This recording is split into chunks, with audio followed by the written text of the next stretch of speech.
पुराने समय की बात है। रामपुर नाम का एक गांव था।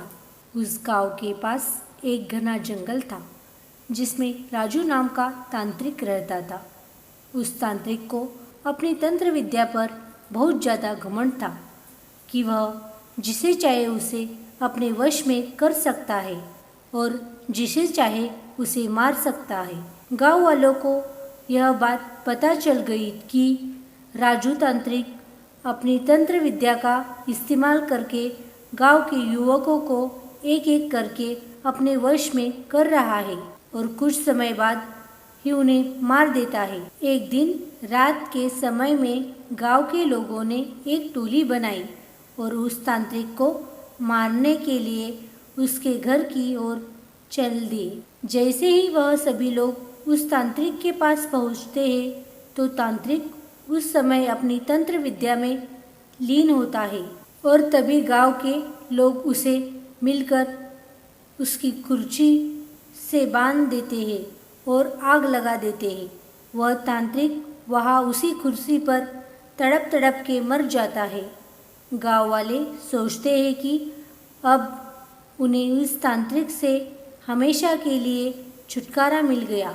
4-5 साल तो बहुत अच्छे से निकल जाते हैं और गांव में सुख शांति का माहौल रहता है। तभी वहाँ शहर से 4 लड़के आते हैं और वह सोचते हैं कि क्यों ना आज रात जंगल में बिताई जाए। लड़के घूमते घूमते उस तांत्रिक के इलाके तक पहुंच जाते हैं। लोग देखते हैं कि मकड़ी के जाले लगे हुए हैं। गीदड़ वहाँ भैंस के मांस को खा रहे हैं। उनमें से एक लड़के का पैर उस कुर्सी से टकराता है और वह देखता है कि यह कुर्सी में कुछ अजीब है। बिना कुछ सोचे समझे वह लड़का उस कुर्सी पर बैठ जाता है और उस लड़के में उस तांत्रिक की आत्मा आ जाती है। आत्मा के आते ही लड़का जोर जोर से चिल्लाता है, अब होगा मेरा इंतकाम पूरा। अब मैं इस पूरे गांव को जलाकर नष्ट कर दूंगा। बाकी के 3 लड़के उस दृश्य को देखते हैं और वापस गांव की ओर भागते हैं और गांव के सरपंच को यह सारी बात बताते हैं। सरपंच गुस्से में आकर उन लड़कों की डंडे से पिटाई कर देता है और बोलता है कि तुम्हें किसने बोला उस जंगल में जाने को और उस कुर्सी पर जाकर बैठने को। लड़के माफ़ी मांगते हैं और अपने दोस्त को बचाने की तरकीब पूछते हैं।